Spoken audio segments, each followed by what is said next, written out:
LA의 봄, 새로운 홈페이지로 새 단장한 라디오 서울과 함께 느껴보세요. 강혜신의 오늘의 미국.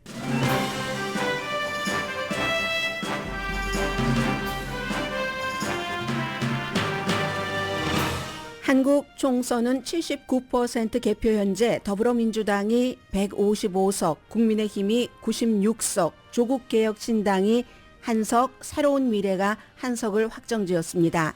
민주당은 20년 만에 처음 전라북도 10석을 모두 차지했습니다.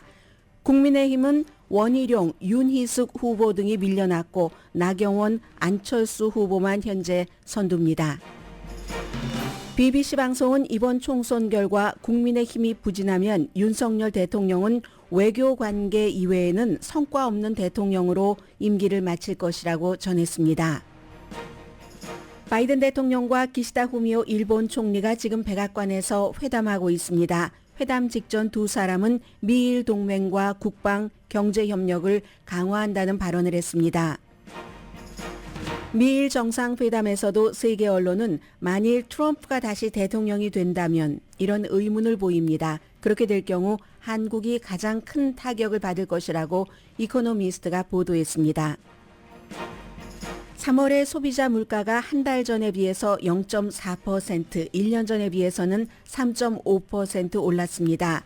인플레이션이 3개월 연속 올라가면서 소비자들은 압박감을 느낍니다. 올 상반기에 이자율을 내리지 못할 가능성이 높다는 예상도 강해졌습니다. 렌트비도 3개월 연속 올라갔습니다. 지역에 따른 차이가 커서 서부 지역의 3월 렌트비는 오히려 지난해보다 0.7% 내려갔습니다. 애리조나 대법원이 애리조나주가 만들어지기도 전인 1864년 법을 적용해 산모의 건강을 제외한 거의 모든 낙태를 금지한다는 판결을 내렸습니다. 보수 정치인조차 지지하지 않는 판결입니다.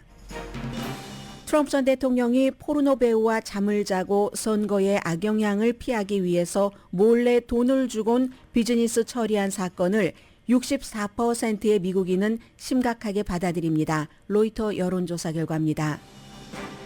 트럼프 전 대통령의 회사 트럼프 오가니제이션의 전 재정 책임자가 오늘 거짓 증언을 한 혐의에 대해 5개월 징역형을 선고받았습니다. 트럼프 전 대통령이 자신은 무죄라고 주장하는 케이스입니다.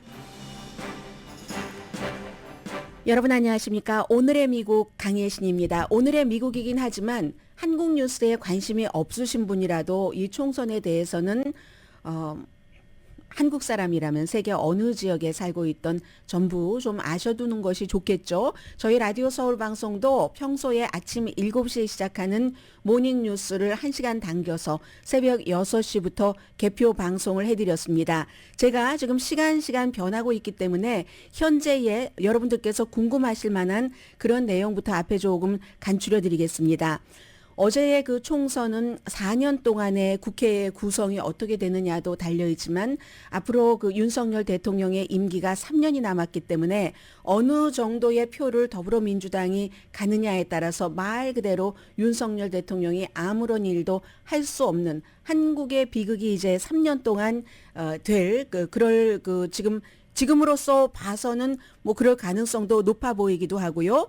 전체적으로 미국과 이제 이게 다르죠. 한국의 국회의원이 300명인데 300명 가운데 직접 유권자들이 뽑는 지역구가 254석, 그리고 이제 비례대표가 46석입니다. 미국의 국회의원은 하원 의원은 임기가 2년이고 상원 의원은 6년인데 비해서 한국은 이제 4년입니다. 출구조사가 맞다면 그러면 이제 뭐 범야권 200석 안팎 이런 것 지금 생각을 해볼 수도 있는 거고요. 아직도요.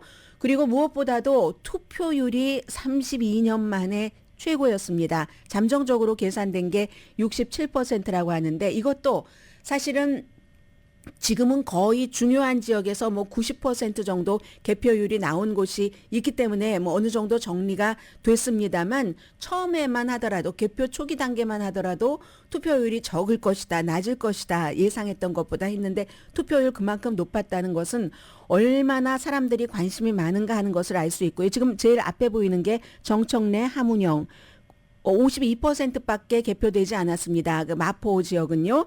마포을이죠. 그래서 정청래 후보가 현재로서는 이기고 있고 그리고 제가 보이는 대로 말씀을 드려야지 되겠네요. 왜냐하면 자꾸 변해서 나경원 후보가 류삼영 후보를 앞서갑니다. 그런데 이 지역은 84% 개표가 됐고 그 표 차이가 많이 나고 있거든요. 처음에 개표할 때부터 그랬기 때문에 지금 나경원 후보의 뭐 당선 확정 짓는 곳이 굉장히 많고요.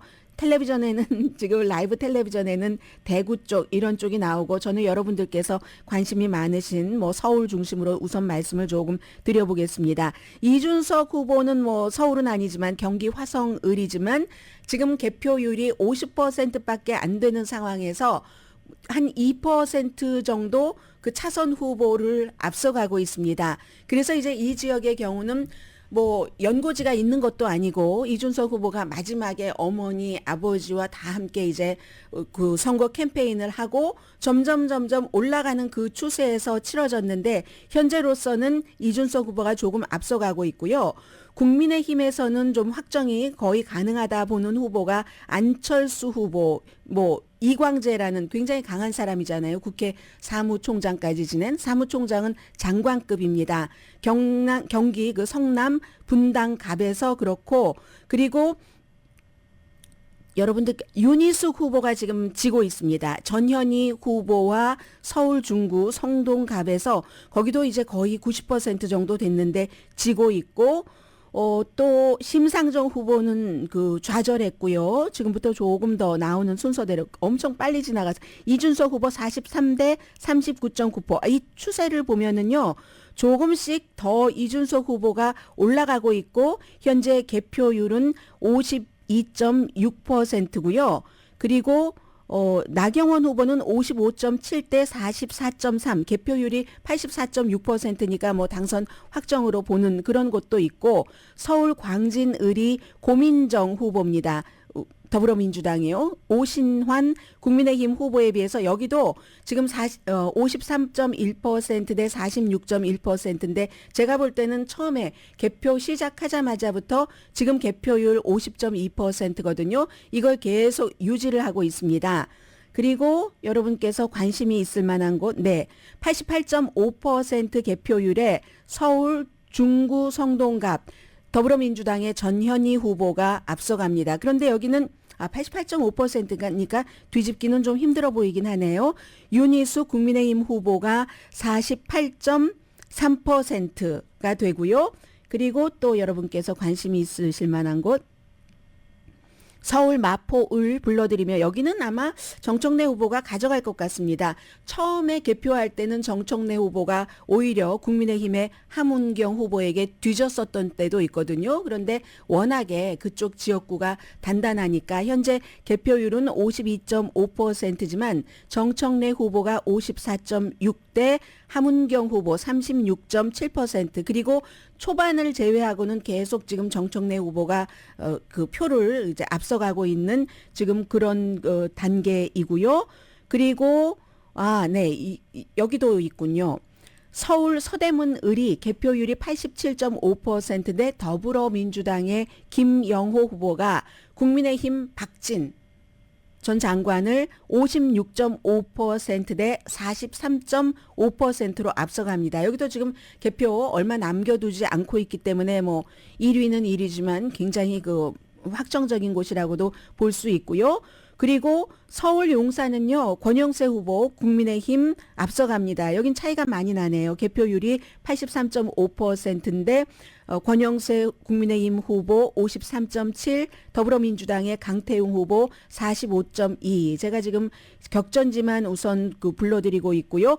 제일 중요한 걸 말씀을 안 드렸어요. 인천 계양을의 경우는 84.8% 개표율에 마지막 여론조사 때보다는 이재명 그 더불어민주당 대표가 많이 그 표를 확보를 했네요. 본인의 지금 지역구이기도 하고 53.7%대 원희룡 후보가 45.9%로 많이 뒤지고 있는데 얼마 남지 않았기 때문에 여기는 이제 이재명 후보가 거의 확정적이라고 볼 수도 있을 것 같고요. 그리고 안철수 후보는 여기도 거의 여기는 확정적이라고 말씀드릴 수는 없습니다. 좀 이릅니다. 왜냐하면 개표율이 64.8%이기 때문에 아직도 뭐 36% 정도, 35.2%가 남았습니다. 국민의힘 안철수 후보가 53.3%, 더불어민주당의 이광재 후보가 46.7% 보이고 있고요. 김두관 후보도 여러분 관심이 많으시겠네요. 여기는 정말 이거 아슬아슬할 수도 있고 현재로서는 경남 양산을의 개표율 91.2%입니다. 국민의힘 김태호 후보가 앞서고 있습니다. 더불어민주당의 김두관 후보를 51.8%대 48.2%로 앞서가고요. 경기 화성을 다시 한번 불러드릴까요? 이준석 후보가 개혁신당이죠.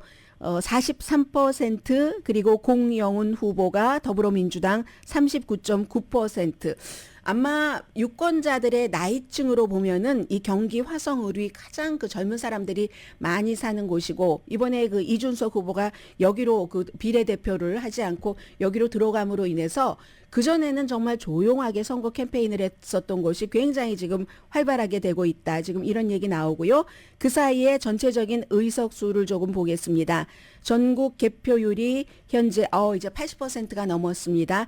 82% 현재 지역구 의석 수는 254석입니다. 더불어민주당 그 사이에 조금 두 석을 추가했네요. 저도 새벽에 계속 봐서 목이 쉬었어요. 157석, 국민의힘 94석, 새로운 미래 1석, 개혁신당 1석, 기타 1석. 왜 기타냐? 38개. 뭐 그 파로 가르자면은 지금 그렇게 많이 이제 이렇게 당이 나온 것이고요. 그리고 또 제가 말씀을 꼭 드려야 되는데 안 드린 부분이 있는데요. 조국 혁신당 대표는 비례대표 2번이니까 뭐 당연히 되겠죠. 적어도 10석은 된다고 하니까 15석까지도 지금은 보고 그 이상을 보는 전문가도 있기 때문에 조국 대표야 뭐 당연히 비례대표 2니까 되고, 그것을 제가 말씀을 드리지 않았다고 얘기를 한 거고요. 그래서 이제 BBC 방송이 지적을 하기를 이렇게 됐을 경우 보통 이제 더불어민주당이 사실은 지난번에 180석을 한 것도 코비드 시대에는 뭔가 뭉쳐야 된다 해서 그렇게 많은 표가 나올 수 있었는데, 이게 이제 주변에 뭐 조국 혁신당이라든가 이런 데랑 다 합쳐서 200석이 된다면 그야말로 대통령 탄핵을 시도를 할 수 있는 그런 표까지 되는 거잖아요. 그래서 이제 이게 지금 굉장히 중요한데, 현재로서는 아무튼 157석이고 아직 많이 의석이 남아 있고, 뭐 비례대표라든가 조국 혁신당이라든가 기타 다른 당까지 해서 국민의힘 대 다른 당이 이쪽이 200석을 가져가고, 국민의힘이 지금 94석이니까 100석은 넘어야지 되는데, 이게 안 될 경우는 정말로 200석을 내주게 되면은 그러면은 이제 이 대통령이 굉장히 힘들어진다는 그런 얘기고요. 뭐 선거에 대해서 어떻게 될 것 같다는 거 이제 조금 있으면 여러분들 저희 라디오 서울 방송 비례대표제는 비례대표는 시간이 걸릴 수도 있는데 정오 뉴스를 들으실 때쯤이 되면은 아마 거의 이게 확정이 될 것 같고요. 고민정 후보도 서울 광진을에서 지금 앞서가고 있다는 말씀 안 드린 것 같네요. BBC 방송이 외교 성과 이외에는 별 성과 없이 퇴임을 할 가능성이 크다, 이렇게 얘기를 합니다. 그 윤석열 대통령의 외교 성과라는 것이 중국과 북한에 맞서기 위해서 일본과 미국과 함께 관계를 구축했다는, 이걸 이제 외교 성과로 보는데, 뭐 한국에서 선거를 치를 때 이 같은 외교적인 성과를 사람들이 보면서 뽑지는 않잖아요. 별 영향을 미치지 못합니다. 미국이나 한국이나 마지막에 투표장에 들어가기 전에는 제일 공통적으로 많은 사람들이 생각하는 게 경제거든요. 지금 미국에서도 요즘 낙태 문제가 하도 핫하니까 낙태가 뭐 이민보다도 위다 이렇게 얘기를 하지만, 공통적으로는 나중에는 결국은 경제가 되는 경우가 굉장히 많습니다. 그래서 이제 그 윤석열 대통령의 어려움을 얘기를 하고, 또 그에 비해서 그렇다고 뭐 야당이 다 좋은 것이냐, 그것도 아니잖아요. 그래서 야당도 정치적인 논란과 이번에 공천 과정에서도 그렇고, 그럼에도 불구하고 뭐 더불어민주당이 현재 157석 이상을 확보를 했기 때문에 150석 이상을 확보를 하면은 더불어민주당은 일단은 성공입니다. 부정부패 의혹에도 직면해 있고 하는데도 주요 정당에 대해서 윤석열 대통령은 뭐 고집불통이다, 민생을 챙기지를 않아, 더군다나 무슨 뭐 이종섭 호주 대사의 이런 문제라든가 측근의 발언이라든가 도저히 그 발언을 하면은 그 사람은 나가면 안 될 것 같은데 대통령이 직접 전화까지 걸어서 무슨 뭐 격려를 했다던가 이런 등등의 문제가 여당에 있어도 야당도 마찬가지로 많은 문제가 있기 때문에 유권자들이 불만이 컸고 그래서 이제 뭐 소규모 정당에도 관심을 조금 가져보기도 했다 뭐 이런 얘기를 하고 현재는 지금 소규모 정당이 뭐 의석을 크게 이쪽 비례대표가 아닌 일반 의석에서는 차지하지는 않았고요. 비례의석에 등록된 소규모 정당이 80이 아니라 38개나 됩니다. 그래서 기타 정당으로 구분을 하는데요. 비례 정당 여기에 이제 등록된 소규모 정당이 38개가 된다니까요. 거기에 이제 조국 신당이 혁신당이 뭐 만든 지 뭐 4주일도 안 돼서 굉장히 지금 인기를 끌고 있는 거고 이게 유권자의 환멸이 있기 때문에 그런 것이고 마찬가지로 뭐 이재명 후보만 사법 리스크가 있는 게 아니라 지금 조국 대표도 사법 리스크 이미 이 사람은 또 유죄까지 2년 징역형까지 2심까지 받은 사람이니까 그럼에도 불구하고 어차피 이 같은 때에 이 정도의 총선은 현재의 정권에 대한 심판이기 때문에 결국은 윤석열 대통령에 대한 그 불만이 이 정도로 컸기 때문에 오늘 지금 이제 이미 보여주고 있는 거고요. 그리고 이제 BBC 방송과 인터뷰를 한 많은 한국 분들이 얘기를 하는데 본인은 열심히 일을 해서 아파트먼트도 마련하고 싶고 하는데 도저히 그렇게 할 수가 없다. 상황이 좋아질 기미가 보이질 않는다. 이렇게 뭐 어느 정도 젊은 사람은 얘기를 했고요. 81세인 분들은 식료품비 때문에 너무 어렵다. 너무 어렵다. 그리고 또 다른 사람들은 한국 정치가 얼마나 전투적으로 변했는가. 여기에 이제 불만을 품고 있다는 겁니다. 그러니까 조국이나 이재명 대표나 조국 대표나 전부 이제 사법 리스크뿐만이 아니라 유죄로 뭐 징역형까지 받았음에도 불구하고 그래도 윤석열이 더 나빠 하면서 이렇게 찍어주고 또 더불어민주당에 찍어주고 공천 문제가 있다는 걸 알면서도 그렇기 때문에 결국은 이런 모든 일반인들이 살아가는 데에 대해서 제대로 하지를 못했고 정책을 그리고 이것은 그만큼 미국과 똑같습니다. 극단적인 정치 때문에 아무튼 아무리 우리 편이 나쁜 짓을 했어도 쟤네 편이 더 나빠. 그러니까 우리 편이 이겨야지 돼. 굉장히 후져지는 거죠. 이걸 지금 미국에서 얘기하는 민주주의의 훼손이라고 말하는 겁니다. 한국이나 미국이나 저는 똑같은 것을 많이 보거든요. 같은 정치의 시즌에. 지금 트럼프 전 대통령도 유죄로 이미 판결을 받아서 벌금을 물고 한 것도 있는데 그게 무슨 상관이냐? 바이든이 더 미워 하는 것이고 한국에서도 조국이나 이재명 무슨 상관이야? 윤석열이 더 미워하는 이런 모습들을 지금 오늘 BBC 방송이 보여줬고요. 오늘의 미국 진행되는 동안에도 여러분들께 레이티스트 이제 전해드리겠습니다.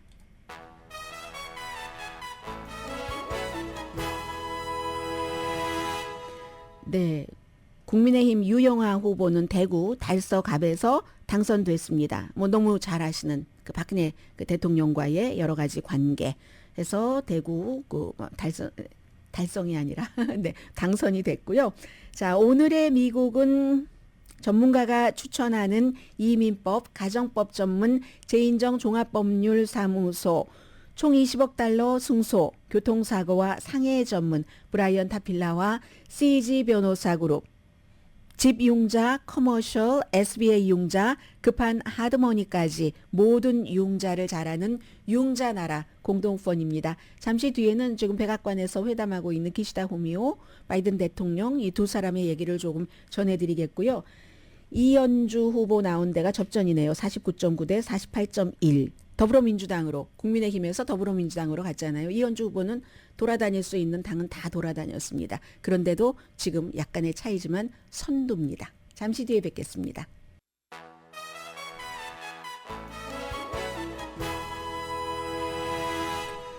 라디오 서울방송 오늘의 미국 듣고 계십니다. 지금 이준석 후보의 경우에 보면은요. 개표율이 올라가면 올라갈수록 더불어민주당의 공영훈 후보와 차이를 조금 더 벌려갑니다. 현재 57.5% 개표율 43.4.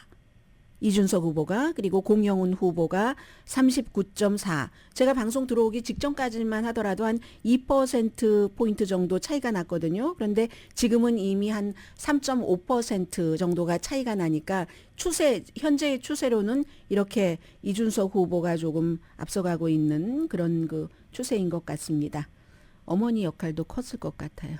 우리 아들이 그 당대표 물러날 때 어떻게 했는가 어머님이 말씀을 참 잘하시던데요. 보통 이제 미국에서도 그렇고 한국에서도 그렇고 후보의 그 자녀들이 많이 나와서 선거 캠페인을 하죠. 와이프나. 그러나 후보의 부모님이 나와서 이렇게 캠페인을 하는 경우는 거의 없습니다. 저는 보지를 못했거든요. 그런데 이번에는 이준석 후보는 어머니, 아버지가 전부 마지막에 그 선거 직전에 아들을 뽑아주세요 하고 선거 캠페인을 했다는 건 말씀드리고요. 자, 미국 뉴스를 조금 전해드리겠습니다. 지금 기시다 후미오 총리가 바이든 대통령과 정상회담을 하고 있는데요. 그 전에 이 정상회담에서 숨길 건 숨깁니다. 니폰 제철이 US 철강을 지금 그 합병하려고 하는 149억 달러에 그 얘기는 서로 거론하지 않겠다. 이렇게 얘기를 한 것이고 한 70가지래요. 그 리스트가 두 사람이. 그러니까 이렇게 정상들이 회담을 할 때는 미리 실무진이 다 그 조율을 해온 거죠. 그런데 이제 그 가운데서 중요한 게 국방과 지금 바이든 대통령도 얘기를 하는데 경제, 테크놀로지 이런 문제가 되는데요. 조금 얘기를 들어보실까요? 제가 바이든 대통령이 이걸 강조하고 싶었구나라고 생각을 했었던 것은 미국과 일본이 그 어느 때보다도 굉장히 그 관계가 돈독하다 이런 것을 그 바이든 대통령이 강조를 했습니다. 바이든. And I would assert our alliance has never been stronger in our entire history.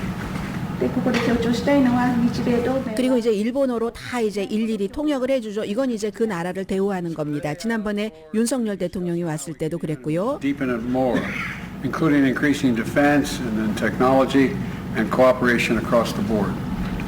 そして今日 그러니까 그 지금까지도 역사상 가장 그 본드가 강한 미국과 일본의 관계지만 국방, 테크놀로지, 국경 이런 데도 서로 그 협조를 We can 하겠다고 also 했고요. discuss how we can continue to enhance and ensure Indo-Pacific remains a free, open, and prosperous region of the world with us standing together. 그러니까 함께 그쪽 지역이 굉장히 그 자유롭고 오픈되고 번영되고 뭐 투자도 마찬가지라고 얘기를 했습니다. 경제적인 투자 이런 것을 얘기를 했고요. 그리고 이제 기시다 후미오 일본 총리도 역시 뭐 고맙다라는 말을 보통 이제 다른 나라 정상들이 오면 맨 앞에 한 번 하거든요.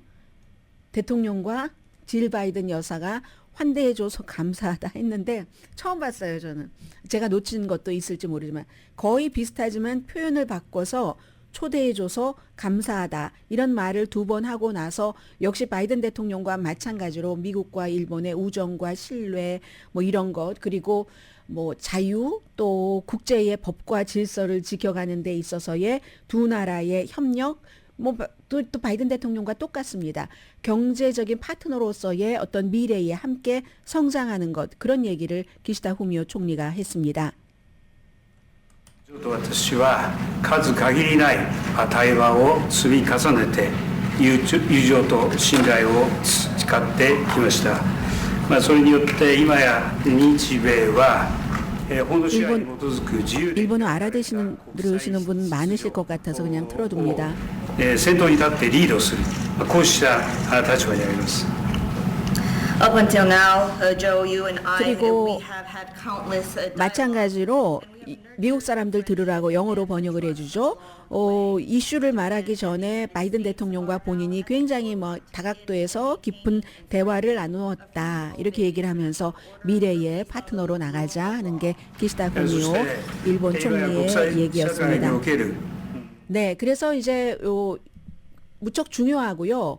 그런데 이제 이게 유럽에는 나토라는 게 있고 그러나 미국이 아시아와의 여러 가지 동맹은 최근에는 이제 미국, 일본, 한국, 무슨 거기에 호주도 들어가고 이러는 경우도 있지만 나토처럼 막 31개국이 뭐 쫙 뭐 미국이 빠져도 뭉치고 이런 건 없잖아요. 미국이 이제 그 나라와 나라대로 이렇게 많이 했었기 때문에 지금 이 같은 상황에서도 아시아는 굉장히 트럼프 전 대통령이 또 재선되면 어떡하지? 하는 것을 두려워한다 하는 글이 기시다 후미오 총리와 바이든 대통령의 정상회담에 맞춰서 이코노미스트가 보도를 했습니다.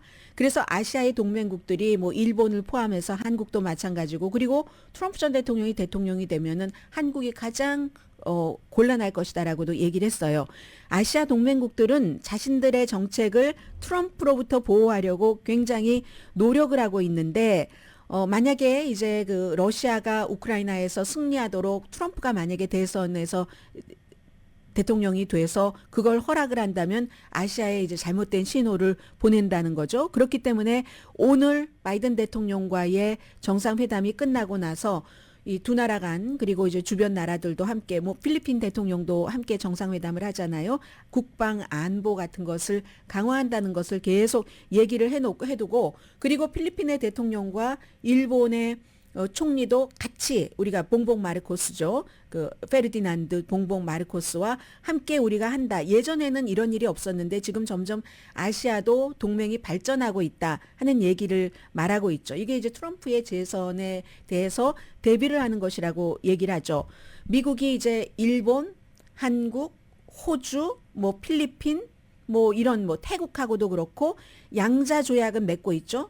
그리고 이제 최근에 한국, 일본, 미국 이런 식으로 해서 미국에서는 그 허브 앤 스포크스라는 그런 그 시스템이라고 얘기를 합니다. 축이 있고 이제 그 축에 달려 있는 무슨 어떤 바퀴라고 할까요? 이렇게 하고 있는데 네트워크라는 말도 쓰는데 이 네트워크라는 그 말, 허브라는 그 말 주변에 각 나라가 미국, 일본, 필리핀 함께 미국, 일본, 뭐 한국 함께 이렇게 하면서 2021년도에는 그 어커스라고 미국, 호주, 영국을 이제 하나로 묶은 거죠. 미국과 영국은 너무너무 오랜 동맹국이지만 거기 이제 호주를 집어넣은 거죠. 집어넣었는데 여기에 이제 또 일본도 어느 정도 일본은 이 안에 곧 들어갈 일은 없다고 얘기는 했지만 이렇게 미국도 이제 점점 이렇게 좀 아시아의 그 동맹과 동맹 사이를 더 섞어서 범위를 넓히려고 하는 아무리 그 일본이 공식적으로 그 어커스에 가입하는 일은 곧 이루어질 것 같지는 않지만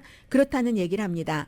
그래서 아시아에 그 있는 미국의 동맹국 한국이나 일본을 포함해서 이런 동맹국들은 유럽의 동맹국보다 문제가 조금 덜할 수도 있겠지만 뭐 한국은 좀 다르다고 얘기를 하는 거죠. 왜냐하면 유럽은 뭐 나토에서 뭐 없애버린다? 이게 아메리카 퍼스트라는 것 그 자체가 이제 그럴 수도 있다. 뭐 이렇게 보고 있는 거고요. 그래서 동맹국들이 계속 여기에 대비를 하고 있는데 아시아 동맹국만 그런 건 아닙니다. 영국도 어제 보셨잖아요. 데이빗 카메룬 전 총리가 지금은 외무장관이 돼서 미국의 국무장관, 외무장관격인 앤토니 블링켄을 만나러 와서는 워싱턴에 가서 만나기 전에 트럼프 전 대통령부터 어제 만났잖아요. 이런 모든 것들 다 만일의 사태에 대비를 하는 겁니다. 그래서 아시아 동맹국 가운데서 공식적인 동맹국 가운데서 한국이 아마도 트럼프가 대통령이 되면 가장 큰 위험에 처할 겁니다. 이코노미스트 지적입니다. 트럼프 전 대통령이 김정은은 굉장히 이게 받아들 거야. 기분 나쁠 거야. 김정은에게 좀 좋은 뜻을 표시를 해주는 것으로 대규모 군사훈련 같은 거 다 중단시켰잖아요. 그 당시에. 그리고 지금 뭐 여러 그 존 볼튼과 같은 국가안보보좌관 트럼프 아래서 그런 안보 관련 일을 했었던 사람은 트럼프 전 대통령이 대통령이었었을 당시에 주한미군 철군을 하는데 굉장히 집착을 했었다고 얘기를 합니다. 그렇게 만약에 무기력이 축소가 되면은 왜 지난번에 윤석열 대통령이 미국에 오기 전에 슬쩍 한번 떠봤더니요. 뭐 우리도 핵무기 개발 여기에 대해서 그 당시에 70%의 한국 사람들이 찬성을 했었잖아요. 그렇게 되는 경우 또 미국에 골치 아파지고요. 일본도 되고 이렇게 되는 경우 아무튼 그렇게 돼서 트럼프 전 대통령이 아시아에서 후퇴를 한다. 이럴 확률이 유럽에서 나토에서 탈퇴한다 하는 확률보다는 낮을 수 있지만 만약에 그렇다면 특히 한국 경우 그렇게 한다면 굉장히 아주 약한 입장에 놓이게 된다는 겁니다. 유럽보다도. 나토에선 탈퇴를 해도 뭐 미국 없이 31개국이 쭉 뭉치고 그리고 그 나토에는 프랑스하고 영국이 있잖아요. 핵을 보유한 미국과 뭐 러시아처럼 많지는 않지만 그런 게 있지만 아시아는 그런 나라는 없잖아요. 그리고 이 아시아들은 지금 왜 두려워하는가? 미국과 왜 가까이 지내려고 하는가? 군사적으로. 이건 중국과 북한의 핵무기 때문에 그런데 한국과 일본을 포함해서요. 대표로 해서. 그런데 중국과 일본은 아니 중국과 북한은 핵무기가 있지만 다른 나라는 핵무기가 없기 때문에 그렇기 때문에 이제 이게 미국이 트럼프가 나토를 탈퇴하는 것보다 뭐 아시아에서 관심 없어. 알아서 하세요. 아메리카 퍼스트예요. 이렇게 얘기하면 더 위험하다는 겁니다. 그런데 미국의 아메리카 퍼스트를 그게 좋아서 좋다고 얘기하시는 한국 분들은 가끔은 조국도 생각해 주시기 바랍니다. 네, 이 얘기를 지금 이코노미스트가 하고 있습니다. 도저히 뭐 예를 들어서 이거죠. 31개국 나토의 회원국들은요. 그 여러 가지 경제적인 그러니까 회원국의 GDP로 그냥 따져보죠. GDP를 따지면 러시아의 GDP의 10배입니다.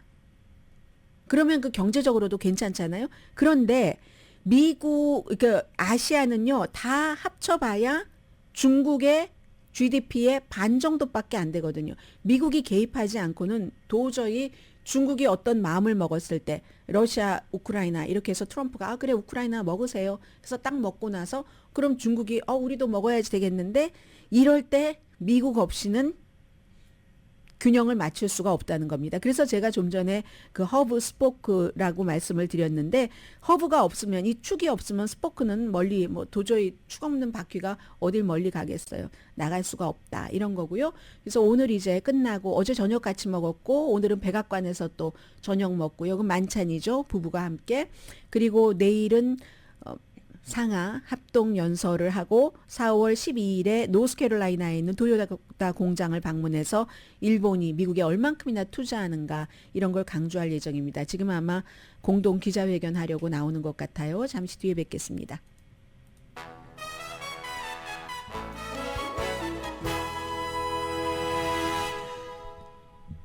라디오 서울 방송 오늘의 미국 듣고 계십니다. 이제 제가 좀 전에 말씀드렸었던 그 정당별에 뭐 지금 완전하게 확정됐다라기보다는 계산을 할 때 1위인 그 지역구가 더불어민주당이 156석, 국민의힘이 95석, 녹색정의당은 한 석도 없습니다. 그래서 이제 심상정 후보가 좌절을 했다고 말씀을 드렸고 새로운 미래가 한 석, 개혁신당 한 석, 기타 한 석, 이게 이제 거의 이제 확정적이다 하는 것인데 지금부터는 이제 확정이 조금 나오고 있습니다. 예를 들어서 나경원 후보가 확실하게 이재명 후보도 곽상언 후보도 확실하게 그러니까 이낙연 후보 제치고요.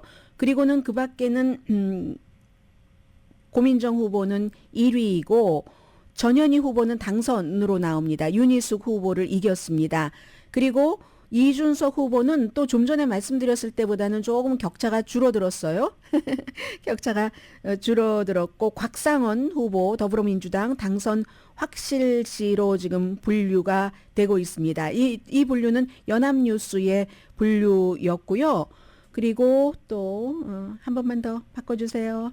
제가 컴퓨터에 또 민영배 후보 당선 그 이낙연 후보를 완전히 뭐 너무너무 가장 큰 폭의 차이 중에 속하지 않을까 하는 그런 쪽이고요. 이제 그 정도인 것 같습니다.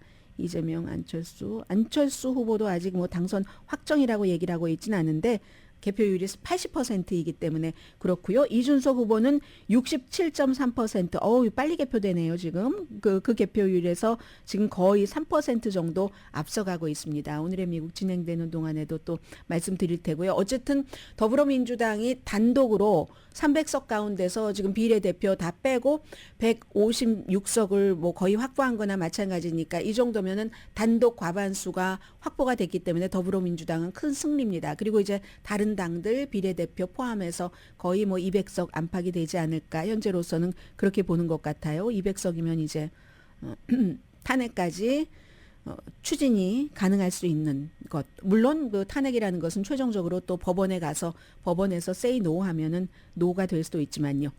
아유, 바쁘게 가야 되겠네요. 트럼프 전 대통령만큼 낙태에 대해서 열심히 일한 대통령 없습니다.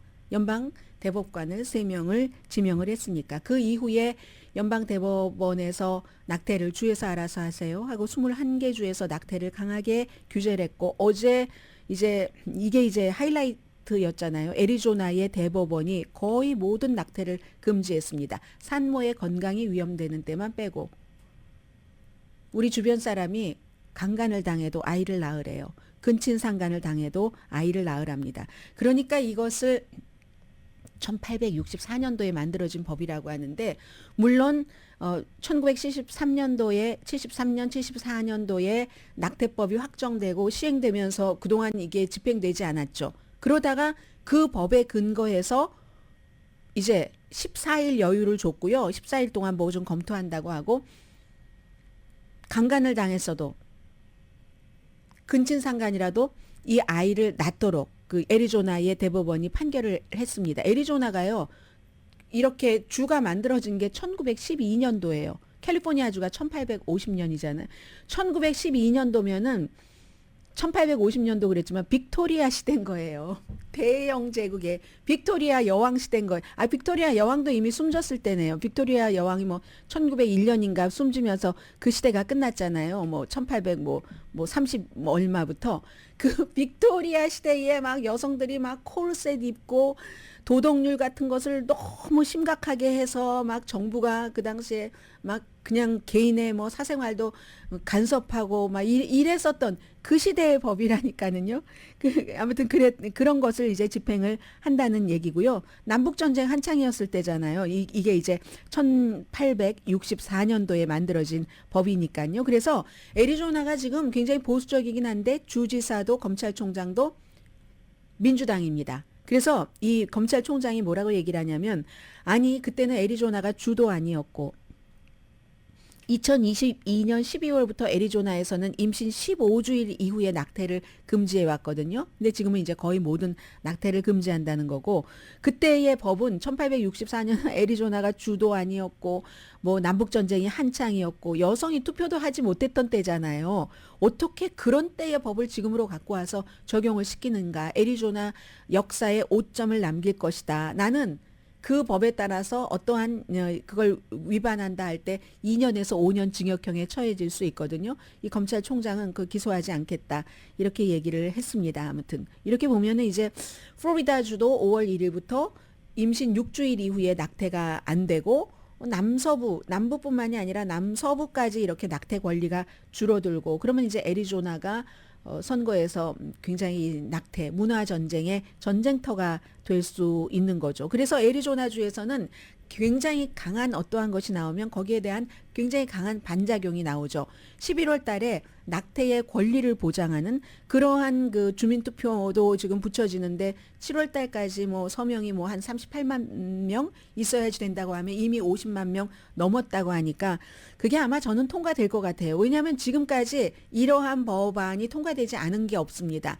거의 무슨 뭐 캔사스라든가 또 어디였었죠? 굉장히 레드 스테이트에서도 다 통과가 됐거든요. 그래서 그렇고 그리고 심지어는 보수주의자들조차도 처음에는 그 법을 따라야 돼 하다가 지금은 싹 바뀌었습니다. 제 생각에는 적어도 이 무슨 카리 레이크였죠? 주지사 선거에 나와서 남편보다 트럼프를 더 사랑한다고 얘기했었던 팍스의 로컬 뉴스 앵커. 이 앵커는 처음에는 그 1800년대 법을 지지한다고 하다가 어제는 그거 아니라고 2022년에 굉장히 훌륭한 법이라고 했거든요. 이게 이제 어떤 영향을 미칠까. 트럼프 전 대통령처럼 낙태에 열심히 일한 대통령은 없지만 며칠 전에 그래도 연방 낙태 금지법은 지지하지 않았습니다. 본인이 만약에 공화당이 이런 법을 가지고 오면은 서명하겠다라고 얘기하지 않았어요. 그러니까 그것을 지지하지 않는다. 이렇게 이제 주에서 알아서 해라. 애매모호하게 정치적으로 얘기를 한 거잖아요. 이 법이 인기가 없으니까 그렇죠. 낙태를 제한하는 법이. 그 트럼프 전 대통령이 아주 잘 아는 거죠.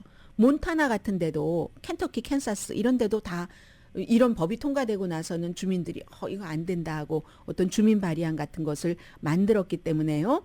그래서 트럼프 전 대통령이 손해보지 않으려는 결정을 그렇게 내렸는데 2024년 핫버튼이 되는 겁니다. 이제 오히려 연방 대법원에서 이 낙태 판결을 내리기 전까지는 사람들이 그렇게 신경 쓰지 않았는데 그런 판결을 내리고 나서 엄청 신경 쓰고 있거든요. 오히려 낙태에 반대하던 사람이 낙태 지지 쪽으로 돌아선 것도 한 10% 정도는 된다고 하고요.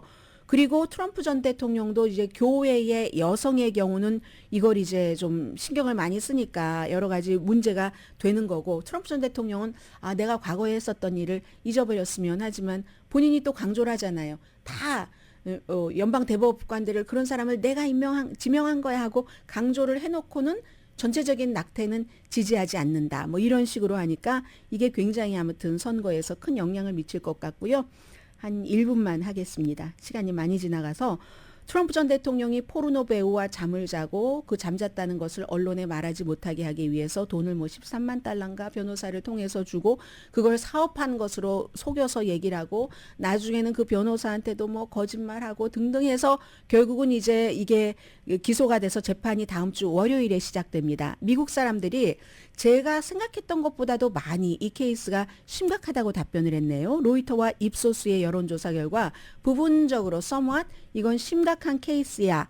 심지어 공화당도 40%가 심각한 케이스야. 무당파는 3분의 2가 심각하다고 얘기를 합니다. 처음에는 이렇지 않았거든요. 그리고 많은 사람들은 뭐 그걸 그냥 놔두지 이렇게 얘기도 많이 했는데 실제로 유권자가 심각하게 한다네요. 34개 혐의입니다. 이거 하나의 케이스에 대해서 재판을 연기해 보려고 했지만 되지 않았고요. 그러니까 이 케이스도 그렇게 심각하다고 하니까 같은 여론조사에서 선거를 뒤집으려고 했었던 이건 75%가 심각하다고 합니다. 이런 점 때문에 민주당이 바이든 대통령으로 안심을 하는 것 같습니다. 어느 정도 그냥 밀어붙이는 것 같습니다. 시간이 지나가면 지나갈수록 사람들이 트럼프 전 대통령의 법적인 것과 관련된 것에 있어서 트럼프 전 대통령 편이 아니게 되니까 심지어 공화당의 25%는 어떠한 법적으로 유죄 판결 받으면 트럼프에게 투표하지 않겠다고 하거든요. 이 판결은 다음 주 월요일에 시작되는 포르노 배우와 잠자고 돈 주고 입막음 돈 주고 한 허쉬머니 케이스는 선거 전에 결과가 나올 가능성이 있습니다. 여론조사 결과는요. 4월 4일부터 8일까지 1,021명의 성인을 대상으로 했고 오차 범위는 3%포인트입니다.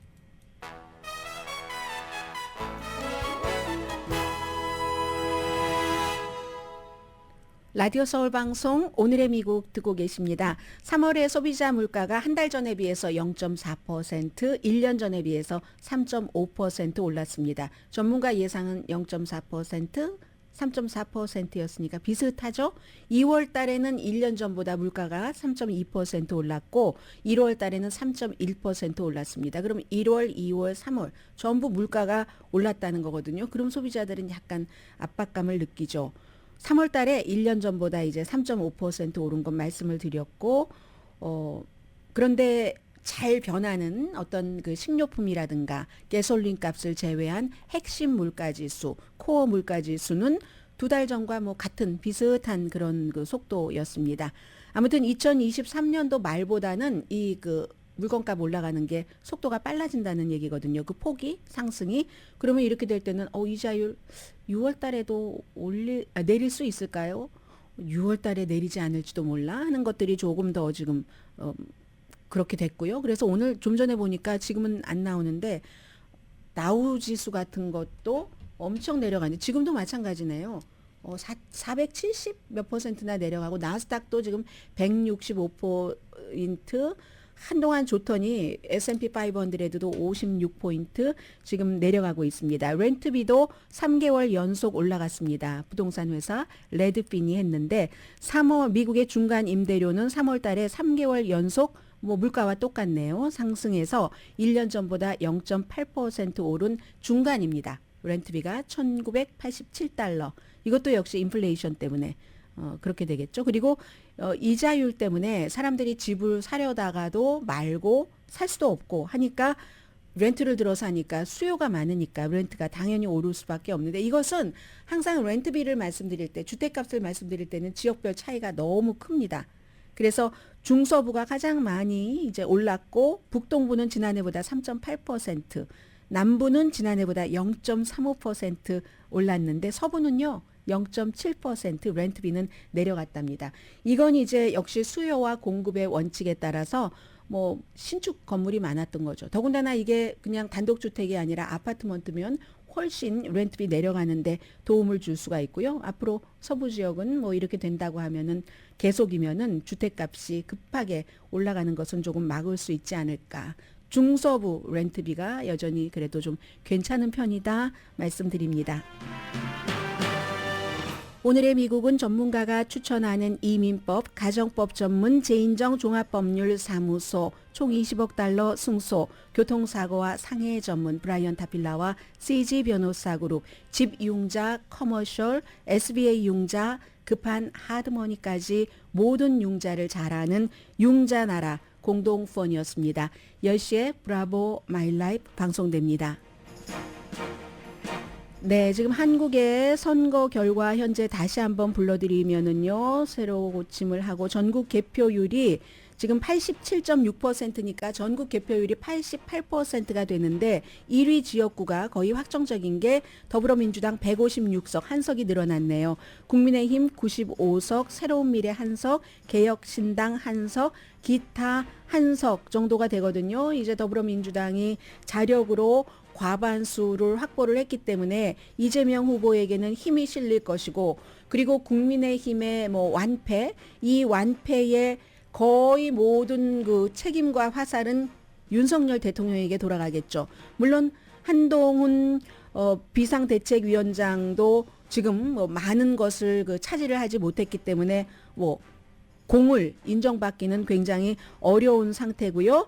아무튼 한국의 총선은 이렇게 끝나서 앞으로 윤석열 대통령의 집권 내내 어려운 뭐 되는 일이 하나도 없는 나라가 될 것 같습니다. 강혜신이었습니다.